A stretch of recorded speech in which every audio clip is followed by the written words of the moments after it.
उपासना के मार्ग में उपासक को ऐसी दृढ़ भावना बनानी है कि चाहे हमारे शरीर को भयानक पीड़ा मिले, अपमान मिले, तिरस्कार मिले, चाहे हमारा मन हमारे खिलाफ हो जाए, भोगों में आकर्षित कर दे, या विश्व हमारी निंदा करने लगे, मुझे किंचन मात्र भी कोई भय नहीं, अपने मार्ग में अटल रहूंगा। ये शपथ पूर्वक मार्ग चलना चाहिए। प्रारंभ में ही ये शपथ खा लेनी चाहिए, अब मैं प्रभु के मार्ग को नहीं छोड़ सकता, चाहे जितनी पीड़ा दी जाए या प्रलोभन दिया जाए। हर सुख का प्रलोभन माया देगी, प्रभु को नहीं छोड़ना है। जो उपासक सुख का लक्ष्य करके इस मार्ग में चलता है वो भ्रष्ट हो जाता है। वासनाएं साधना से दब जाती हैं, मिटती हैं भगवत साक्षात्कार या ब्रह्म बोध से। भगवत साक्षात्कार या ब्रह्म बोध तक पहुंचने के लिए उपासक को बहुत ही स्वभाव में गंभीरता, सहनशीलता ये लानी ही होगी। अगर वो गंभीर स्वभाव का नहीं है, अपनी बातें दूसरों से बताएगा तो परमार्थ से वंचित हो जाएगा। अनुभव की बातें या अपनी कमी की बातें दोनों नहीं बतानी। इष्ट देव जान रहे हैं, गुरुदेव जान रहे हैं, दूसरा कोई हमारे हृदय का परिवर्तन नहीं कर सकता। अगर हमारे हृदय का परिवर्तन कर सकता है तो हमारा आराध्य देव कर सकता है। आराध्य देव सर्वज्ञ है, इसलिए मुझे कहने की जरूरत नहीं।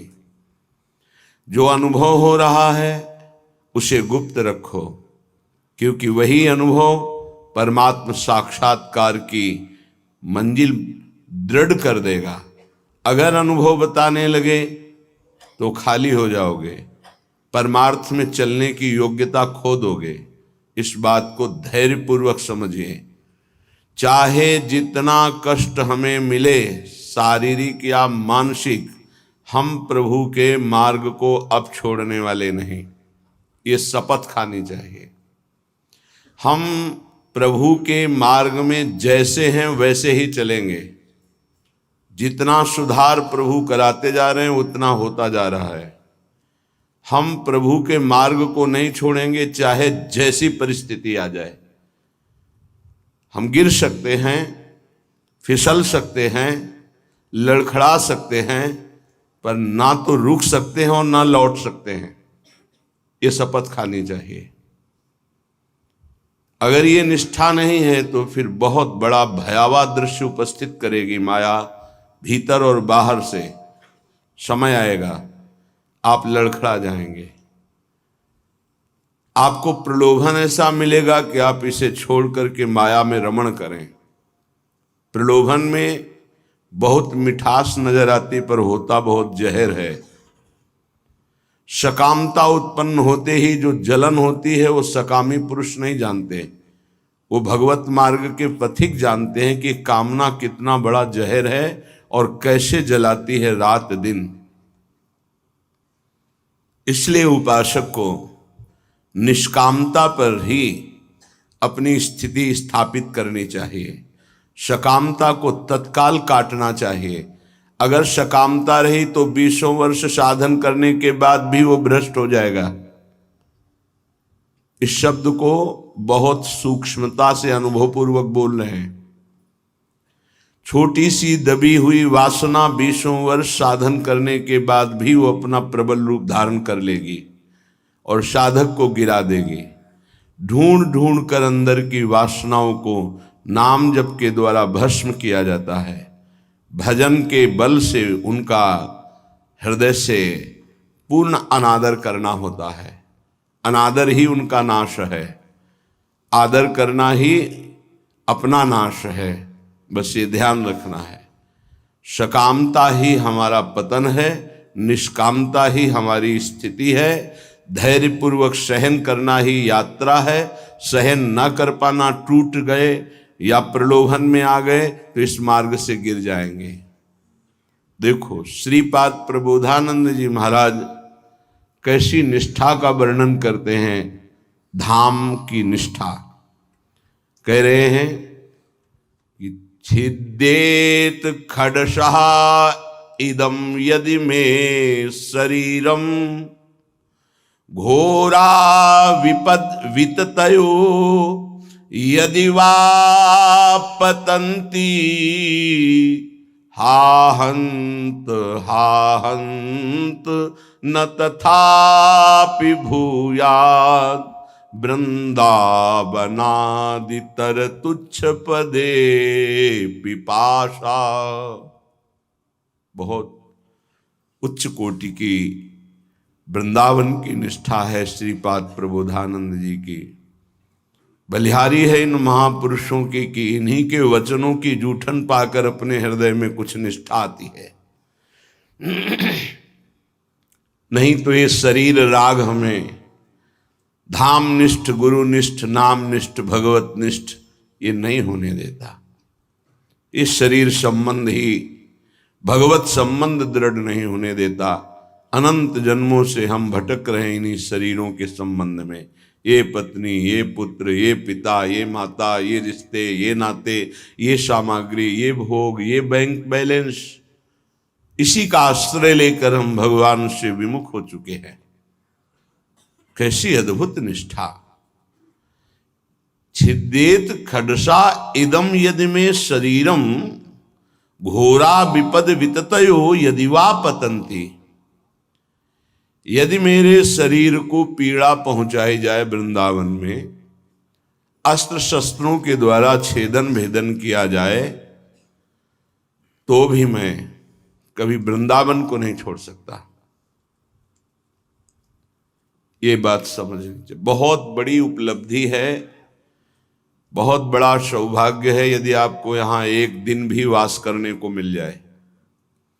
फिर जिनको आजीवन वास मिल गया है तो दुर्भाग्य है कि वो प्रिया प्रीतम का चिंतन नहीं करते हैं, सत्संग नहीं सुनते, श्री जी की लीलाओं का गायन चिंतन नहीं करते, व्यर्थ में समय नष्ट करते हैं। दिव्य कृपा हो गई वृंदावन वास की, पर उसका लाभ नहीं ले पा रहे। वृंदावन बसिके इतनो बड़ो सयान, जुगल चरण के भजन बिन निमिष न दीजे जान। पलक झपकने के समय को निमिष कहते हैं। इतना भी समय प्रिया प्रीतम के भजन से अगर खाली गया तो हमारा दुर्भाग्य है, हानि है, विपत्ति है। अगर निरंतर हमारा स्मरण वृंदावन में चल रहा है तो वास्तविक तन मन के बन से ये अब वृंदावन वास हो रहा है। इसीलिए उपासकों से प्रार्थना करते हैं कि उठते बैठते चलते फिरते नाम जप करते रहो, प्रिया प्रीतम को मत भूलो। ये तुम्हारा बैंक बैलेंस तुम्हारे साथ नहीं जाएगा, ये तुम्हारी प्रवीणता संसार के व्यवहार की ये नहीं जाएगी, ये तुम्हारा शरीर सुख या संपत्ति सुख ये तुम्हें प्रियालाल से वंचित कर देगा। इसका भरोसा मत करो, ये मायाकृत है। भरोसा करो प्रभु का, भले सब कुछ बना रहे, उसका भरोसा मत करो। ये सब टिकाऊ नहीं है, परिवर्तनशील है। ये शरीर नाशवान है, इसको इतना प्यार मत करो कि प्रभु के प्यार का मार्ग ही छूट जाए।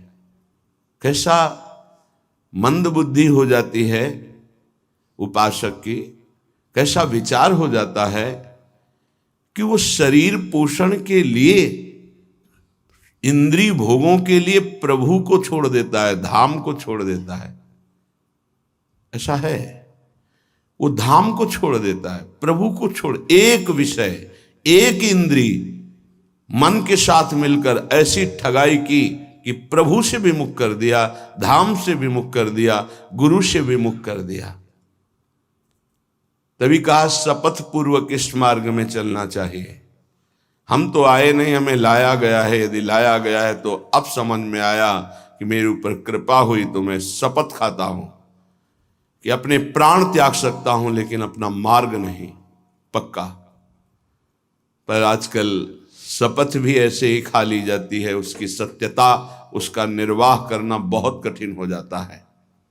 प्रतिज्ञा, शपथ, इस सब में खवाई जाती है।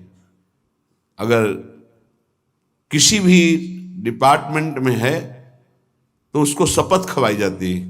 आप ये गुप्त बात कभी किसी को नहीं बताएंगे, आप ऐसे चलेंगे, आप राष्ट्र की रक्षा करेंगे, आप शपथ खाइए कि धर्म पूर्वक, सत्य पूर्वक अपने राष्ट्र के लिए प्राण समर्पित करेंगे।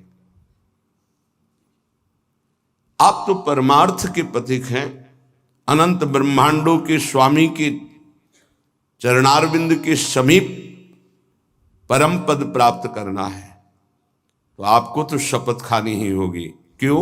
यदि शपथ पूर्वक नहीं चलोगे तो आपको माया भ्रष्ट कर देगी।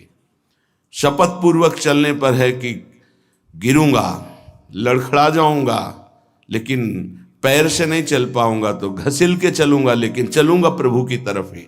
अर्थात बिल्कुल योग्यता न रह जाने पर भी हम प्रभु के ही मार्ग में रहेंगे। हमको प्रभु से अब कोई अलग नहीं कर सकता। ये निश्चय करो, इसमें बहुत बड़ी सामर्थ्य है।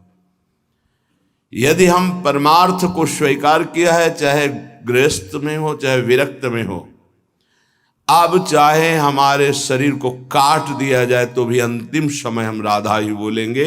हमारे जीवन का उद्देश्य प्रभु ही है। श्रीधाम वृंदावन के वास की निष्ठा का परिचय दे रहे हैं ध्रुवदास जी। खंड खंड होए जाए तन, अंग अंग सत टूक, वृंदावन नहीं छाड़ियो, छाड़ी वो है बड़ी चूक। बड़ी चूक, ये जो बाहर से भक्तजन आते हैं, इनके ऊपर श्री जी की कृपा है, पर आपका दुर्भाग्य हो जाएगा यदि इनसे आप घनिष्ठ अपनापन कर लिए। घनिष्ठ संबंध श्री जी से और श्री जी के संबंध से इनसे संबंध, डायरेक्ट हमारा कोई संबंध नहीं होना चाहिए। श्री जी के नाते से है, श्री जी के संबंध से है। एक बहुत अच्छे ब्रजरज सेवी महात्मा इसी संबंध में चूक हो गई। कुछ लोग बाहर से आए, ऐसा कभी किसी को नहीं करना चाहिए। बाहर से आने वालों को, उनके 500 शुगर थी, बहुत अच्छे ब्रजरज सेवी और सरल स्वभाव संतों का हो जाता है, क्योंकि हमारी स्वामिनी का स्वभाव है अत्यंत दयालु, करुणामय, सहज, सरल। किन्हीं किन्हीं संतों का बाहरी स्वभाव नारियल की तरह होता है। नारियल ऊपर से कठोर होता है, वो अंदर से देखो तो बहुत मिठास वाली गरी होगी, उसमें मीठा जल होगा, पर बाहर से कठोर रहता है, नीरस रहता है। ये स्वभाव होना ही चाहिए। निर्विकार परम पद की प्राप्ति के लिए हर साधक का स्वभाव इस नारियल की तरह होना चाहिए। बाहर से नीरस, जटिल, कठोर, अंदर से सुकोमल। अगर बाहर से सुकोमल हो गए तो मारे जाओगे, इस मार्ग में मारे जाओगे। बाहर से रुद्र दृष्टि, हृदय ममता शून्य, हृदय ममता, निर्ममो निरहंकारा सम दुखा सुखा क्षमी, श्री भगवान का आदेश है। निर्ममो निरहंकारा। यदि परम पद की तरफ कदम बढ़ा रहे हो तो सोच लो तुम्हारा मार्ग क्या है। निर्ममो निरहंकारा, किसी से कोई ममता नहीं। वो आए और प्रार्थना की कि आपकी 500 शुगर है, ये किडनी फेल कर सकती है, ये दिल फेल कर सकती है, लीवर फेल। अच्छा, हमारे यहाँ बहुत डॉक्टर बढ़िया हैं, ले चलते हैं, 10-15 दिन सेवा करेंगे, आप स्वस्थ हो जाएंगे, फिर आ जाइए, दवा बन जाएगी, चलती रहेगी। उन्होंने स्वीकृति दे दी। वो नहीं वापस आए, वही शरीर पूरा हो गया। आप लोग बाहर से आते हैं वृंदावन लाभ लेने के लिए। अगर आपको श्रद्धा है और कोई संत बीमार है तो यहीं उसकी व्यवस्था कीजिए। उसको बंबई, कलकत्ता, दिल्ली ले जाने की कोशिश मत कीजिए। उसने अपने जीवन को श्रीधाम की रज में दिया है। कष्ट से पीड़ित होने के कारण, प्रबल निष्ठा ना होने के कारण हो सकता है वो हामी भर दे, तो आपको नहीं ले जाना है। वो कहे भी तो नहीं ले जाना है, नहीं महाराज हम यही व्यवस्था करेंगे आपकी, तब तो आपकी सेवा मानी गई। आप उनको धाम छोड़वा दिए तो कौन सी अमरवती पिला देंगे आप? क्या मृत्यु पर विजय आप दिला सकते हैं क्या? श्रीधाम वृंदावन दिला देगा। हाँ ये है कि रजोपसेवी प्रियालाल के चरणारविंद के कहीं भी शरीर छूड़े, वो तो प्रिया प्रीतम में स्थित है, पर वो लाभ जो हम लोग याचना करते हैं कि जय श्री भट्ट धूल धूसर तन यह आशा और धार, कुछ विशेषता है, पक्का मानिया इस रज में शरीर छोड़ने की कुछ विशेषता है, मान लोगे तो जान जाओगे। तभी कह रहे खंड खंड होए जाए तन, अंग अंग सत टूक, वृंदावन नहीं छाड़ियो छाड़िबो है बड़ी चूक। यहां कह रहे हैं छिद्देत खडसा इदम यदि में शरीरम घोरा विपद विततयो यदि वा पतंती, यदि धार वाले अस्त्र से भी मेरा शरीर काटा जाए तो मैं वृंदावन का कभी त्याग नहीं कर सकता कि भाई वृंदावन में तो बहुत दुख मिल रहा है, अब तो चलते हैं यहां से। शपथ पूर्वक इसीलिए कहा है कि अगर शपथ पूर्वक नहीं रहोगे तो बड़ी विचित्र दशा है। हमारा धाम और धामी श्यामा श्याम बड़े कृपालु हैं, यदि आप जाना चाहते हो रोकेंगे नहीं, और नहीं जाना चाहते हो तो कभी जाना नहीं पड़ेगा, किसी भी कार्य के लिए नहीं जाना पड़ेगा।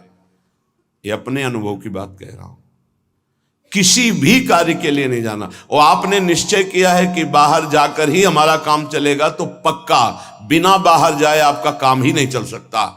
और आपने निश्चय किया है कि श्रीधाम वृंदावन नहीं छोड़ूंगा चाहे मर जाऊं, तो हर व्यवस्था जो तुम बाहर से नहीं कर सकते घर बैठे हो जाएगी, क्योंकि स्वामी जी के चरणों में स्वयं अनंत लोकों की सिद्धियां लुटती रहती है।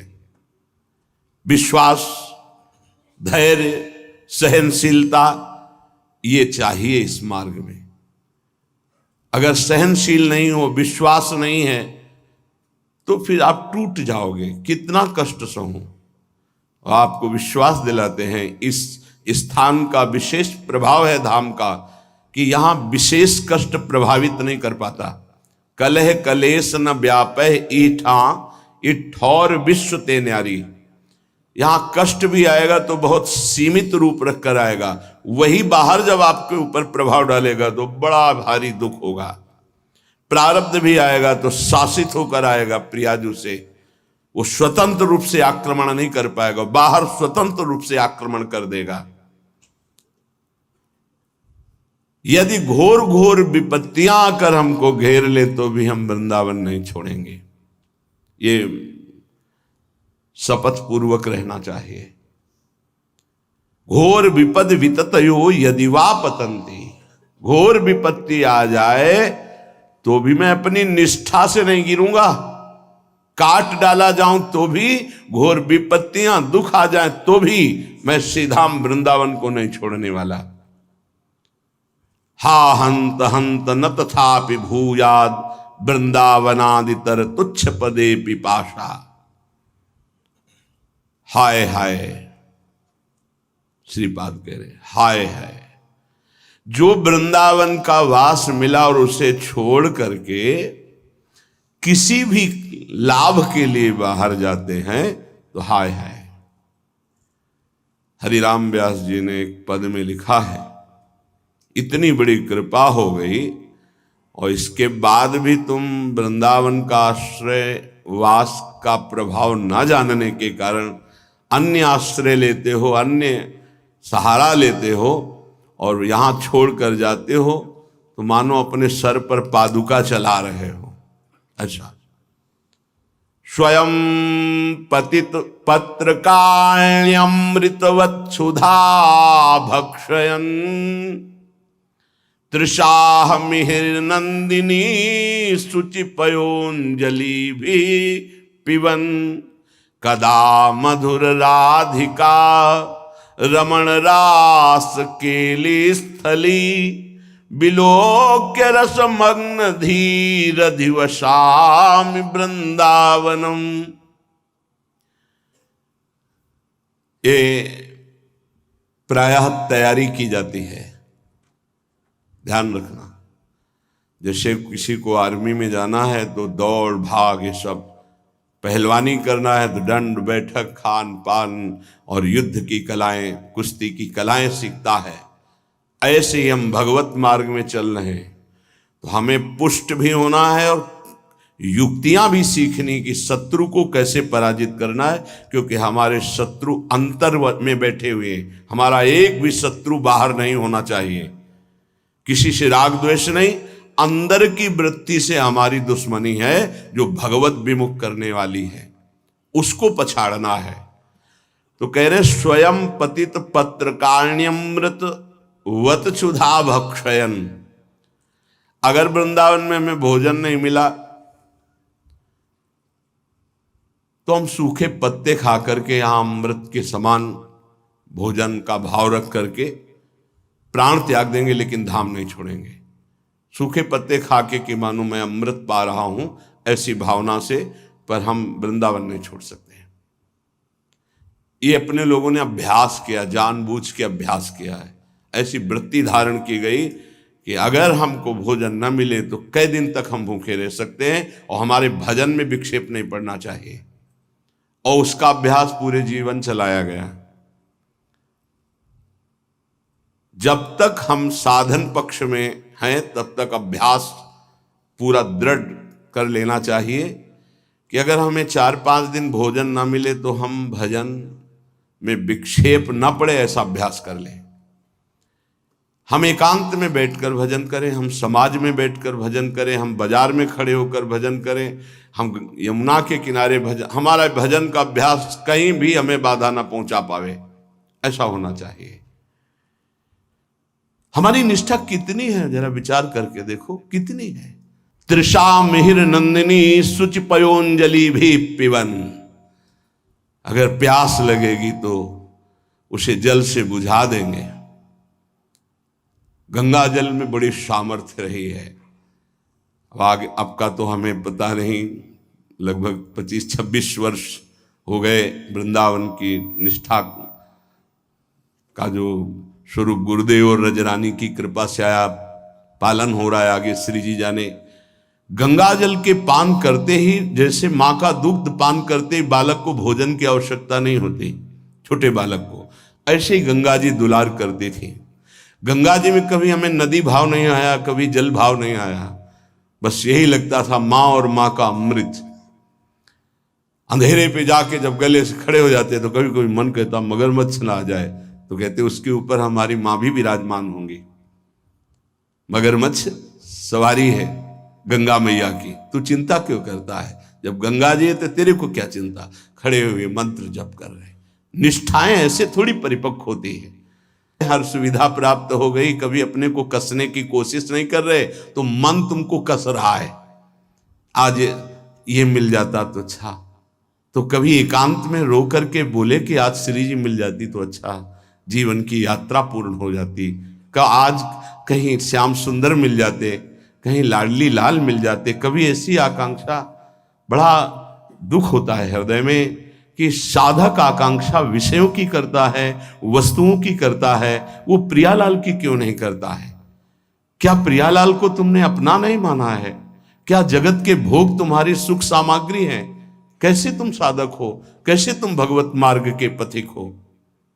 कदा मधुर राधिका रमण रास केलस्थली बिलोक्य रस मग्न धी रधिवशामि वृंदावनम। मेरी ऐसी वृत्ति कब होगी कि मैं वृंदावन को देख देख कर रोऊंगा कि ये वही स्थान है जहां हमारे प्रिया प्रीतम रह रहे हैं और खेल रहे हैं और मेरे नेत्र देख नहीं पा रहे हैं। कब ऐसा वृंदावन कृपा करेगा कि मैं देख देख करके मगन हूं कि मेरे प्रिया प्रीतम कैसे रास कर रहे, मेरे प्रिया प्रीतम कैसे वन विहार कर रहे, मेरे प्रिया प्रीतम कैसे झूला झूल रहे, मेरे प्रिया प्रीतम कैसे जल विहार कर रहे, नौका विहार कर रहे। साक्षात पुरौ श्री पुरुषोत्तमांघि सेवारसादप्यधिको रसौघा शंदेत वृंदा विपिनेप्य दृष्टे राधा प्रियेत्रोद्धव एव साक्षी। पुरुषोत्तम भगवान वासुदेव देवकी नंदन का निरंतर सानिध्य प्राप्त करके भी जिनको प्रेम का परिचय प्राप्त नहीं हो पाया, और वो जब वृंदावन की रज में आए तो बिना किसी साधन के प्रेम प्राप्त हो गया। इसके साक्षी उद्धव जी हैं। श्रीपाद कह रहे हैं कोई उनको साधन नहीं करना पड़ा, गोपी जनों के दर्शन संभाषण चरण धूलि इसका स्पर्श होते ही प्रेम का प्रादुर्भाव हो गया, क्योंकि तैयार भूमि थी, भूमि तैयार थी, बीज के अंकुरण में देर नहीं लगी। अपने लोगों के ऊपर कृपा है, उसी रज में बैठे हैं, उसी रज में वास करते हैं, पर भूमि तैयार नहीं है। रोज ये सत्संग हो रहा है तो मानो किसान जैसे अपनी खेती को जोत करके उसे तैयार करता है, ऐसे मानो सत्संग आपके हृदय की भूमि को तैयार, ये जो शपथ पूर्वक चलिए ये भूमि तैयार की जा रही है। लेकिन आप देखिए कहां साधक भूमि तैयार कर पाता है अपने हृदय की, जहां थोड़ी सी प्रतिकूलता की छाया भी आई कि भाग खड़ा हुआ। प्रतिकूलता नहीं आई, अभी प्रतिकूलता तो जानते नहीं, प्रतिकूलता की छाया आई कि भाग खड़ा हुआ। जो राधा प्रिय इस वृंदावन में वास स्वीकार करके रहने से रहता है तो बिना किसी अन्य साधन के उसके हृदय में प्रेम प्रवाहित हो जाता है। इस बात के साक्षी हैं उद्धव जी, कोई साधन नहीं हुआ। जब वृंदावन आए तो इस रज की कृपा से ऐसे महाप्रेमी हुए। भगवान की कृपा से आज भी गिरिराज जी की तलहटी में वो अव्यक्त रूप से विराजमान रहते, कभी तलहटी नहीं छोड़ते। प्रकट में बद्री बन गए, लेकिन अप्रकट में यहीं रहते हैं गिरिराज जी की तलहटी में। उद्धव कुंड परिक्रमा मार्ग में मिलता है, उसी क्षेत्र में श्री उद्धव जी महाराज विराजमान रहते हैं। हमारे हृदय में ये अनुभव होना चाहिए कि हमारे ऊपर प्रभु की विशेष कृपा है। बस उस कृपा का अवगाहन, कभी दिव्यता की तरफ सोचिए। अपनी इंद्रियां और मन ये पार्थिव भोगों की तरफ ही सोचता रहता है। कोई पार्थिव व्यक्ति अनुकूल हो जाए तो हम नाच पड़ते हैं। प्रियालाल तुम्हें प्यार कर रहे हैं, तुम्हें नहीं दिखाई दे रहा, तुम्हारी समझ में नहीं आ रहा कि तुम्हें श्यामा से हम प्यार कर रहे हैं, इतना प्यार कर रहे हैं। हम मांग कर रहे हैं पार्थिव व्यक्ति के प्यार की, कोई प्रगट में मनुष्य हमें प्यार करे। हम मांग कर रहे हैं इंद्रियों के भोगों की। सच्चिदानंद सुख देने के लिए हरि गुरु तैयार है, हमें वो नहीं चाहिए। यही दुर्भाग्य है हमारा। उपासक सावधान, बहुत जन्म भोग भोग चुके हो, बहुत जन्म तुम किसी न किसी के होते रहे हो। इस बार केवल श्री जी के इस शरीर को धरोहर की तरह हरि गुरु को समर्पित कर दो। ये आपकी वस्तु है, इस पर अब मेरा कोई अधिकार नहीं, तो हरि गुरु आपको समर्पित कर देंगे। लो, हमारा संपूर्ण वैभव आपका है। आप करके तो देखो, बड़ा सस्ता सौदा है। शरीर तो तुम माया में कितनी बार समर्पित कर चुके हो। एक बार मायाधीश प्रभु श्री जुगल सरकार को अपना जीवन समर्पित करके तो देखो।